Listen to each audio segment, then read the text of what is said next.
Ms. Westmoreland, you are suing Mr. Lightsey, a man you dated briefly, for bail money that you posted to get him out of jail. That's $1,000, plus $306 that you spent for groceries for him. Mr. Lightsey, you claim that you never asked her to bail you out. In fact, you told her you were going to get out the next day anyway, whether she posted it or not. You say the only reason she's asking you for that money now is because you ended things and broke up with her. Now, Ms. Westmoreland, why don't you tell us how you met Mr. Lightsey?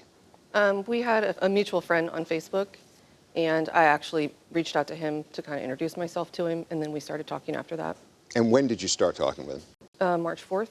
And how long was it that you two were dating before you found out he was being arrested, Ms. Westmoreland? Only 20 days. How did you come to learn that he was arrested? At that point, we had pretty consistent communication, and I hadn't heard from him in almost 24 hours. And so I guess motherly intuition kind of made me feel like something wasn't right. And so I went to his apartment to look for him because I thought maybe something had happened with him because he has a drinking problem. And I got there and found his car. He didn't answer the door.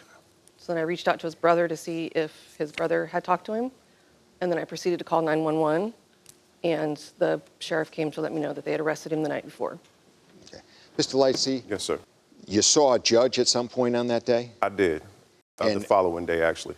And you were arrested, and the accusation was driving while under the influence? I was arrested for DUI back in January. When I was arrested, they did a blood draw on me, and they set my court date for about 2 weeks out from the day that I was arrested. From my understanding, they didn't have the results back from that, so they filed a no complaint against me. They said, hey, we're not pressing charges at this point. It was probably a month or so later. I was laying on my couch after work, and the police came and knocked on my door and told me that they had a warrant, and it was in reference to the DUI charge from back in January. And the judge set bail? Yes, the judge did set bail. What was the amount of the bail?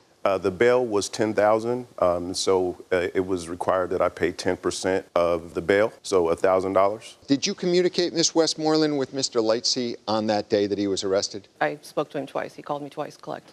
And why did you call her? I actually just wanted someone to know where I was. She wasn't the first person that I attempted to call. I attempted to call my brother. I attempted to call another friend. And my next person in line that I tried to call was Tamara, and she answered. And you told her about the bail amount? She asked me what was going on because we hadn't talked since I had been arrested. She asked me about the bail amount.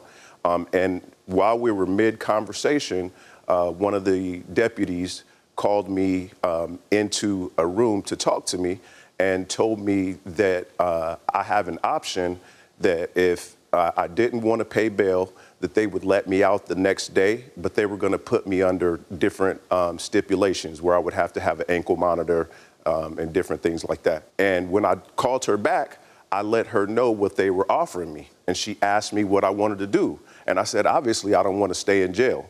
And she said, how much is your bail? And I said, $1,000. She said, well, how do they need it? And I said, I don't know. And she said, I'll be right there. And she came and she bailed me out of jail. Was this your first time being accused of a DWI? No, it's not. So you had a prior conviction? Yes, sir. Was it a concern of yours that you might be facing jail time now?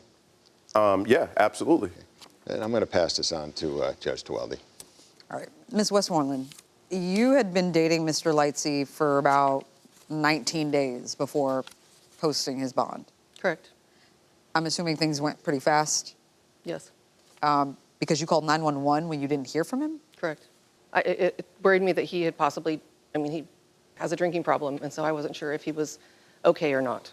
Did he have that conversation with you where there was an option where you could pay the bond that night, or the next day he could be released? No, I do not recall that information being told to me. And you claim that you did tell her this on the phone? I absolutely did. So she bails you out. What is this thing about groceries, Ms. Westmoreland? Did you buy groceries that night after he was released? These were various dates. They weren't the same day that I picked him up from jail. These were What was the conversation around the groceries? Because he didn't drive, like if we wanted to make certain things for dinner or have certain things, he would ask me to get them on my way over, and then he would tell me, I'll split it with you.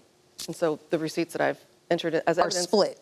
Are to be split between us, yes. Okay.